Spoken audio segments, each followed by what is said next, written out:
Welcome to Ask Glenn, everyone. Today I have Simon with me, and if you hear Simon has a strange accent, uh, that he's playing, meaning that Simon's a glass blonde, meaning it's 4:30 a.m. as we do this on November 16th. And so, yeah, I'm gonna let Mr. Simon take it away and explain more about what he does. Yeah, thanks, Win, and great to be on the show. Yeah, I do have a strange accent, so I'm from the north of England. So when I'm speaking to Americans, I like to say, "Well, I'm near old York. You've got New York on the East Coast. I'm near Old York, which is the original and therefore the best York. That's some 10 miles away. So I'm 200 miles north of London, and I'm 200 miles south of Edinburgh, so halfway between yeah. And I yeah, so that's where I am, and that explains my silly accent. Yes. Yeah. And so, would you explain to my fan base more about what you do? Yeah. So I work with parents to help their kids flourish, really. So this is about the children's emotional well-being, the Mhm. children's mental health, happiness, confidence, resilience, and making kids bully proof, not bulletproof, but bully proof. So Fully. that other kids can't upset them Yes. anymore. Yeah. Well, I I think my parents made me bully poop.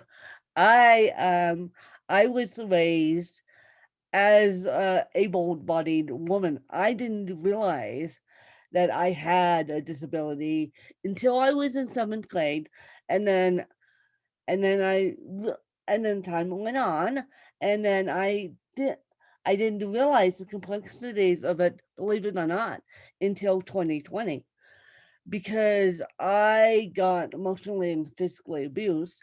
And so then I got depressed, and then I started asking questions. I I will never forget it. I asked a PT and a PT student. I said, "Okay, I have a weird question for you guys. What is CP? Is CP a bone and joint condition or a neurological condition?" They both looked at me with the straightest of faces, and they said, "It's a neurological condition. No, you got to deal with it, and it's going to impact you the rest of your life."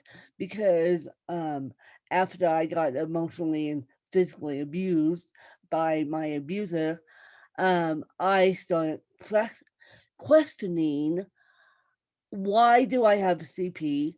Why do I need help?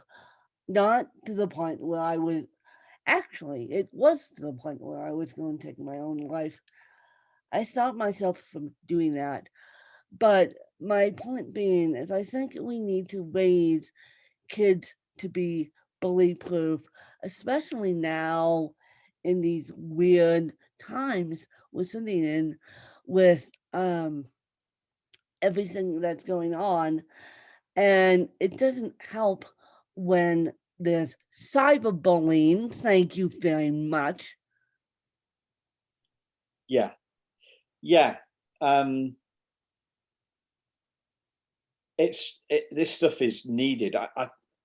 You make some very valid points about not realizing stuff. So a friend of mine who he was I never really understood what happened to him, but I met him after he had an accident, and I think he'd had some sort of stroke, or some kind of neurological damage after being knocked down by a car.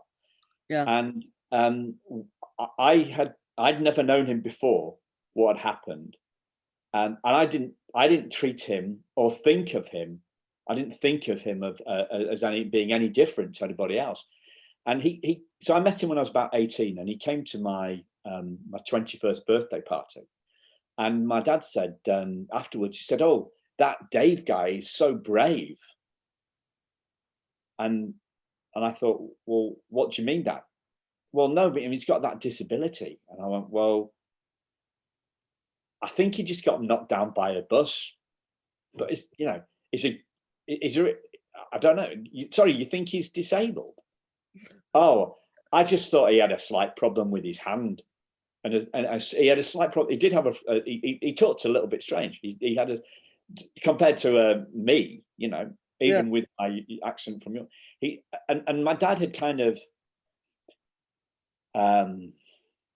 identified there being something wrong with him, and being slightly patronizing somehow in how to. And I just thought, well, no, Dave just talks a little bit strange, but we all talk differently, don't we? So I didn't occur to me that there was anything wrong with Dave. And it's so funny, you guys, because many, many, many, maybe it's because I grew up in a British colony, and I'll get to that story in a minute. But many people think I myself have a British accent, and I have to tell them, no, I don't. I just because it's probably because I hung out in the British colony in the 90s of the Bahamas, thank you very much. So that's Papa English has rubbed off on me, and I find it funny that people think I have a British accent. I don't, you guys, you know that. But I find it funny that people, number one, they truly accept my disability. And then number two, they think, well, I'm from a foreign country as compared to how we speak in the US. Yeah, my sister my sister lives in Switzerland, and she speaks kind of slowly in English. So I was skiing with her in France, and the French people thought she was Canadian because her accent.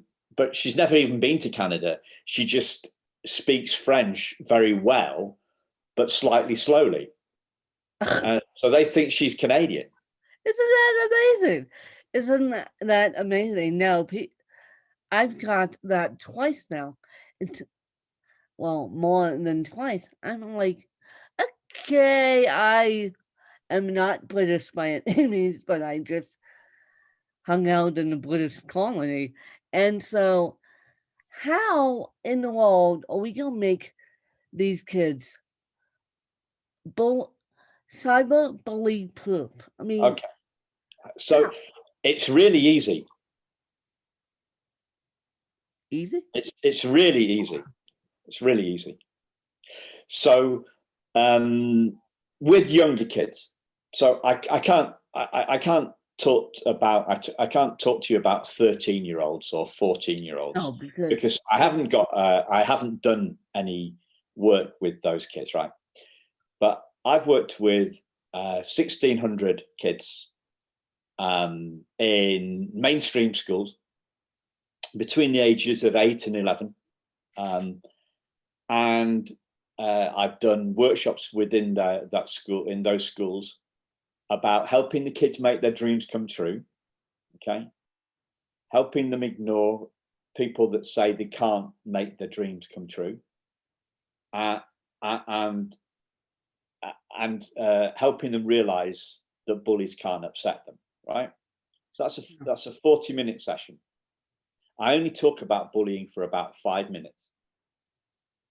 But at the end of that session, about a third of the kids say that the bullies can't upset them anymore. well, that's amazing. That's amazing. So how now I want to know How how. does it? Okay, so it's really about understanding where why we feel the way that we do and where our feelings really come from. Okay. Okay. So if I ask you the question, right, I'm going to ask you the question for live, right? This isn't a trick question. This is for Yeah, Ara. no. So why do you feel the way that you do, or why do we feel the way that we do in any moment? In any moment, happy, sad, because of what human society puts on us. Human society labels me, for example, as a disabled woman who's gay. Human society doesn't label me as Okay. a smart and confident podcaster. Human society labels me as she has CP, let's put her away. Okay. So that label is constant, yeah? That label is constant, yes. That label is constant, yeah? However, your feelings go up and down, don't they? Yeah, they do. Okay. So your feelings go up and down, and all of our feelings go up and down. Okay. So if you've got a constant, like the way that you're labeled, and you've got a variable, the way you think and the way you feel, they can't be related. Isn't that interesting? You taught the retired educator something live here, Simon. Jeez. Because, So let me talk about myself, right? Let yeah, me talk about myself rather than me putting something on you, because I'm not comfortable doing that, right? So I was adopted when I was 5 weeks old, okay, and I I never felt bad about that, because I grew up with what happened to me in the same way as you grew up with what happened to you. Yeah, how you were born. I grew up with that thing, so I didn't know any different, right? But then, in when I hit about 40, I started to think that I had a problem about being adopted. So I went from a guy who didn't have a problem to a guy who had a problem, and the problem was I believed some shit that I read in a book. So the book that I read, first off, it felt to me like it described why I feel the way that I do. So why I don't like being rejected, why I don't like to, why I want to control things, you know. And so I thought, this explains everything. This explains everything. This explains the way that I feel, the way that I feel. And so I did some work around this, and then I realized that actually I was believing I'd gone from a guy without a problem to a guy with a problem, because what happened was I'd got this thought in my head that I had a problem. Okay. So our feelings, our feelings come from, in any moment, our feelings come from inside us. Our feelings come from inside us, because I've been adopted since I was 5 weeks old, and I'm now 53. My mood has gone up and down over that time. My mood has gone up and down since I thought that I had a problem with being adopted. So being adopted can't be the problem, because I've always been adopted, and yet my moods have gone up and down. So the reason that we feel the way that we do is our thoughts in any one moment. Our feelings are an inside job. They're not dependent on the labels that other people put on us. They're not dependent on what happens to us in the world. They're not dependent on the weather. So here in the UK, people think that the weather determines our mood. Well, I've been happy on a sunny day, and I've been sad on a sunny day. I've been happy in the rain, and I've been sad in the rain. The weather and our mood have got nothing to do with one another. So what kids realize, I play games with the kids, and the kids realize that their feelings come from their thoughts. They don't come from the world outside them. They don't come from what bullies say to them. And that's how kids become bully proof. They realize that their feelings are an inside job. Well, isn't that amazing? And now, have you ever worked with a bully per se? Has a bully ever sat down with you and you've said to that bully, look, what you just explained to me, your feelings are inside job, and the bully says, well, I don't believe that. Or do you work with pretty confident kids? So most of my work has been done with groups of kids and with parents. Okay, so to answer your question, well, let me tell you a story. So this was a conversation that I had, like a little focus group, about 2 months after I'd done a session in the school. And the girls said, I said to the 5 kids that were sat around the table, do you remember anything about me coming in, a couple of months ago? Oh, yes, we do, yeah. And has it helped you? And this girl said, yes, it's really helped me. And then she told me the story about how, so this was a 10-year-old girl. She told me the story about how her mum had been in a really bad mood and a couple of weeks before, and how she had that bad mood, her mother's bad mood had rubbed off on her. And she had got to school in a bad mood, and she started taking her bad mood out on her best friend. So she started picking on her best friend, yeah, calling him nasty stuff. And then something clicked in this little girl's head, and she said, and then I realized that I was actually bullying my friend by saying nasty things to him. And the guy, her best friend, was sat next to her around this table. And she said, I told him what I'd done, what I'd realized. I broke down into tears. He started crying as well. And I'm never going to bully anybody ever in my life.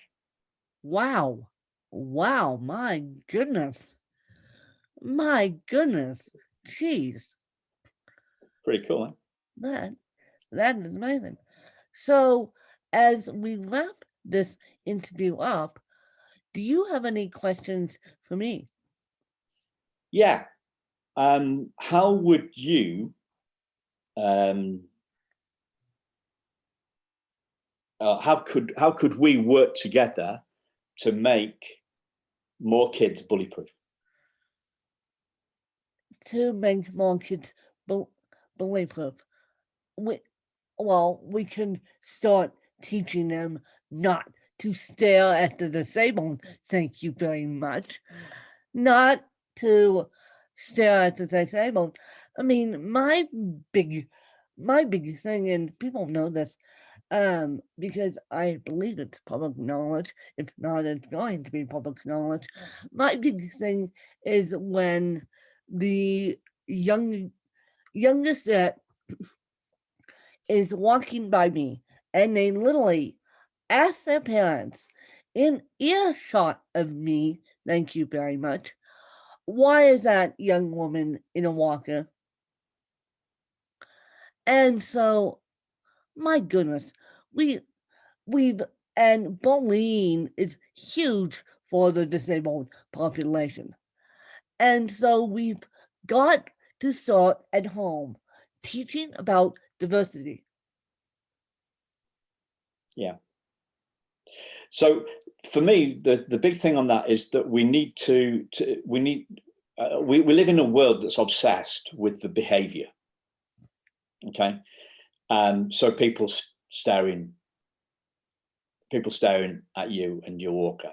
We need to go we need to empower, we need to go upstream of the behavior to the feelings and the thoughts that drive that behavior. Because Yeah. we can't address the problem at the behavior issue. That's just like saying, don't do this. No. And telling people not to do it doesn't work. No. We need to go upstream to educate the kids about why they do what they do, about the diversity angle that you're talking about here. And then that will drive, when we change the kids' thoughts and the feelings and their understanding of this, then we will change their behavior naturally. We need to go upstream from the staring and sit down and say, well, how did you feel about staring at person X with a disability? Yeah. And we could start by saying, because kids don't relate, what's going on in your they don't know what's going on in your head. They only know what's going on in their own head. So what we need to do is to make it about them.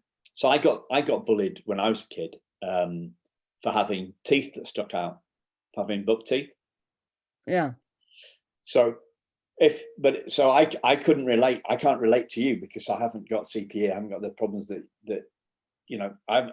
What's going on inside your head isn't in what's going on in my head. So we need to help the kids understand what's going on in their own head, and then we can take that to help them understand. Okay, what do you think's going on in Wynn's head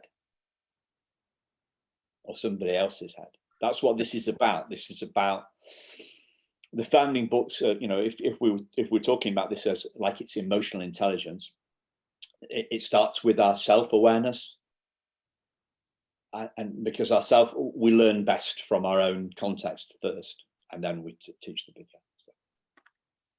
So it's more about self-awareness than First, actual.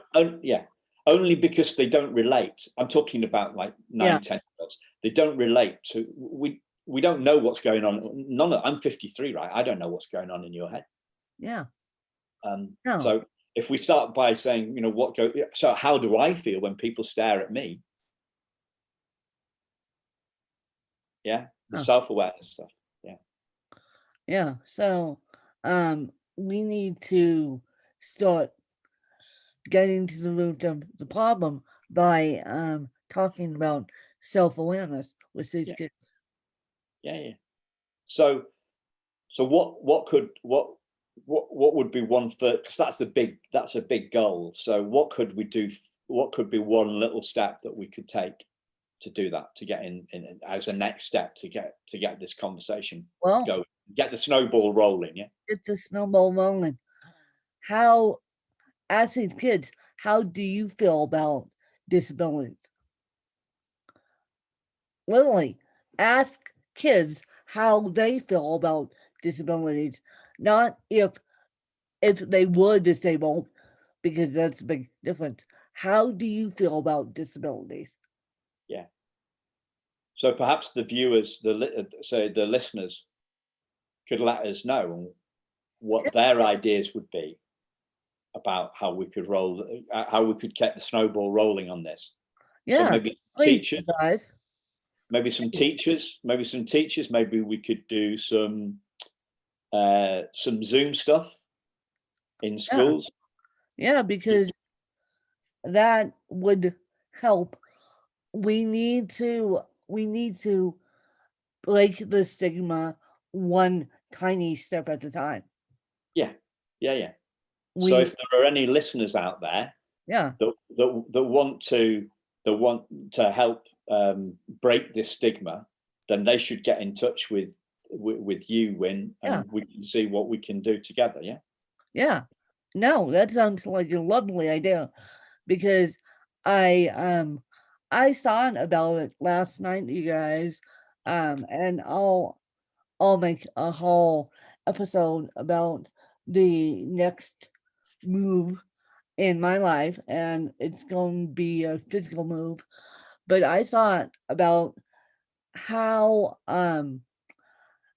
staring at people drives me nuts, and I try myself not to do it.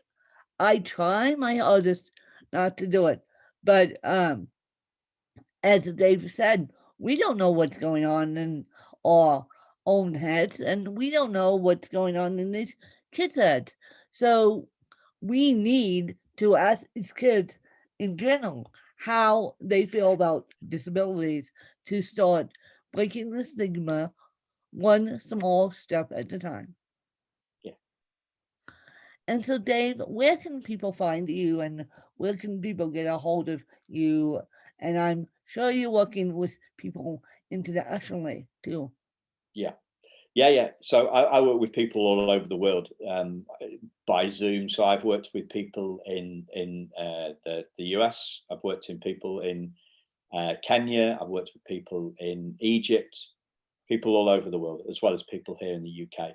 So if people want to get in touch with me, I'm on doing a lot on Zoom, looking to do some stuff in Zoom in schools, and I'm at simonbenn.co.uk. So that's Simon Ben with two N's, BENN.co.uk, and that's where you can get in. People can find my email address and my contact details. And, yeah.